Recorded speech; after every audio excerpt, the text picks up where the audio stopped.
On est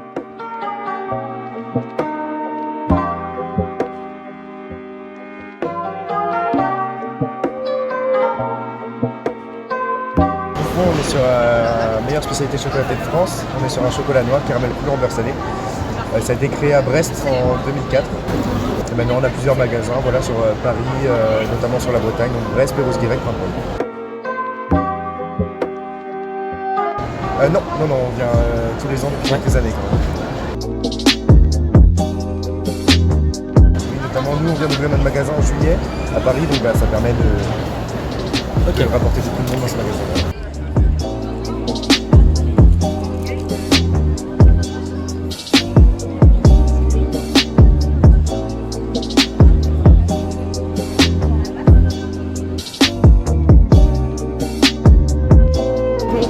Donc moi je m'appelle Lauriane, donc là cette année on est au salon du chocolat. Donc on a un stand, donc le D44. Donc comme vous voyez là, vous n'avez pas une vue globale, mais donc notre entreprise c'est Maru. Donc on est localisé au Vietnam. Donc on va vendre tous nos produits sont sourcés au Vietnam. Tout après la chaîne de production est au Vietnam. Et après on va importer dans différents pays, mais on vend également en France. Et pour ça aujourd'hui qu'on est là, c'est pour aussi nous apporter de la visibilité. Donc voilà. Non, c'est la 6e année qu'on est présent ici. Et donc vu qu'on vend aussi nos tablettes en France, pour nous c'est aussi important d'être présent à Paris. Oui, et puis c'est également aussi l'occasion, parce que c'est vrai qu'on a plusieurs, nous on est, comme je vous ai dit, on est localisé au Vietnam, mais on a également plusieurs importateurs en Europe, on distribue un petit peu nos produits partout dans le monde, donc c'est très important pour nous d'être présents ici, on leur donne également des invitations pour qu'ils viennent nous voir ici, donc nous c'est aussi important de créer du lien.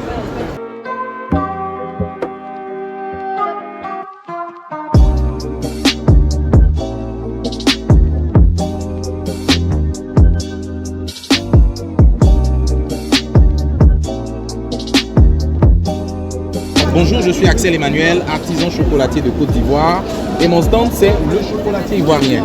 Voilà, on est venu pour la 5e participation au Salon de chocolat de Paris. Je suis champion de Côte d'Ivoire et vice-champion d'Afrique chocolat pâtisserie.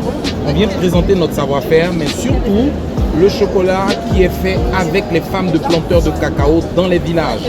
J'ai formé 2000 femmes de planteurs de cacao à transformer le cacao dans les villages pour avoir une plus-value parce que l'industrie du cacao est dominée par les multinationales et les grands continuent d'acheter le cacao à 1 € et des broutilles.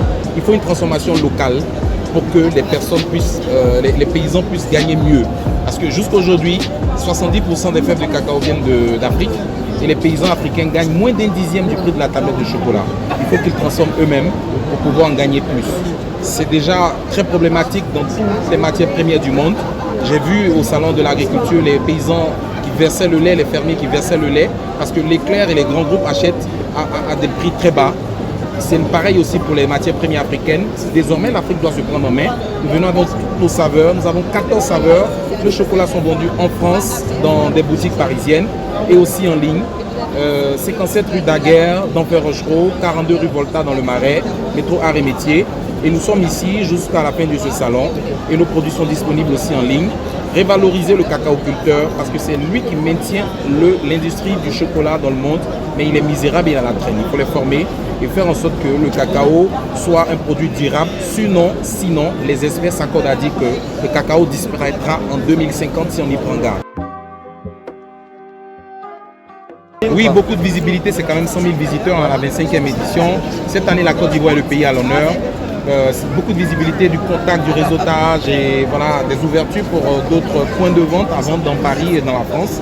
Et des joint ventures avec des chocolatiers parisiens ou des chocolatiers de France pour travailler avec les fèves de cacao. Parce qu'il y a 2000 femmes, il y a 2 millions de tonnes. Si les grands chocolatiers s'attellent à acheter ces fèves-là, ce beurre de cacao qui est extrait par les femmes de planteurs, c'est une plus-value pour eux-mêmes leurs produits et ce sera la valorisation du paysan.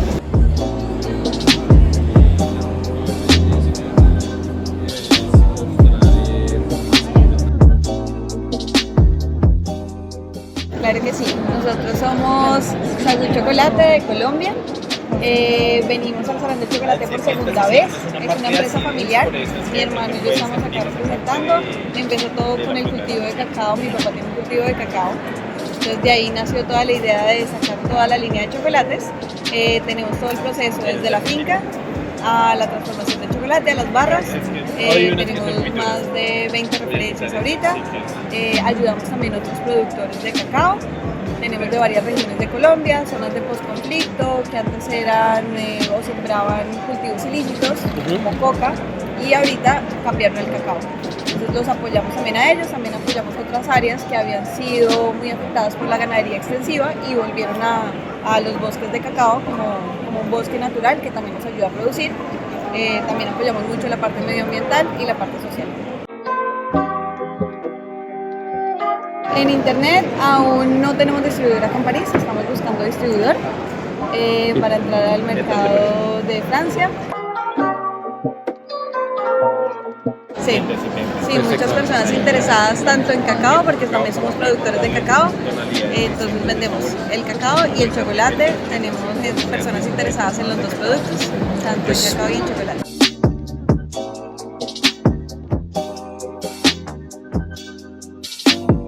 Je suis Nicolas Bernardet, meilleur roi de France 2004. J'ai été élu meilleur chef du monde en 2005 à Singapour par la WAX. J'ai une boutique à la Garenne-Colombe dans le 92 sur la place du marché. J'ai une équipe fantastique, je dirais même que c'est la meilleure équipe de toute la galaxie. Nous avons en face la boutique un marché exceptionnel à la Garenne-Colombe avec des produits frais. Nous travaillons avec des produits frais de saison, donc des tartes aux fraises quand c'est la saison des fraises, mais surtout pas de gâteaux aux fraises en hiver. Donc vous voyez le procédé, ça c'est très important pour nous. Je suis aussi le papa de l'ours qui est là derrière. Il m'a demandé, avec mon équipe, il nous a demandé 200 heures de travail. Il y a 200 kg de chocolat. Il fait 2,50 m de longueur, 1,50 m de hauteur et il fait 80 cm de large, donc c'est un beau bébé. C'est un beau bébé, je trouve que c'est une belle pièce et je remercie Pompon parce que ça fait des années que j'adore Pompon et cette année j'ai fait l'ours de Pompon.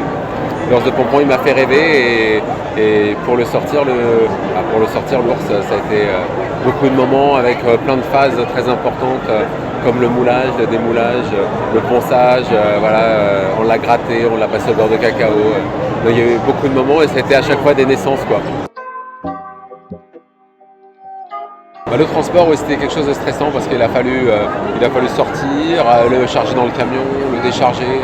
Et la chose la plus stressante pour nous, c'est jeudi dernier au Grand Palais, on l'a emmené au Grand Palais, il a été exposé pour les 25 ans, pour l'anniversaire, le jour des 25 ans du Salon du Chocolat. C'était une grande fête au Grand Palais et là, ouais, il a fallu le porter, l'emmener. C'était une belle naissance aussi.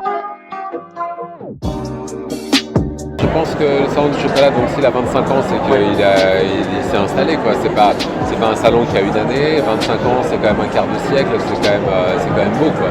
D'arriver à avoir créé ça, donc François Jeantet et Sylvie Douce ont fait quelque chose d'extraordinaire. Maintenant, il y a des petits artisans, c'est bien qu'ils soient là parce que ça les fait connaître.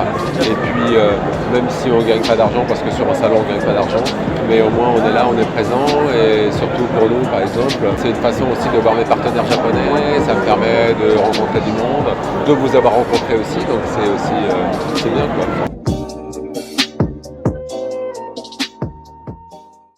À Paris, Lyon, Marseille, Lille, Bordeaux et partout dans le monde. Écoute VL sur vl-media.fr et sur ton app.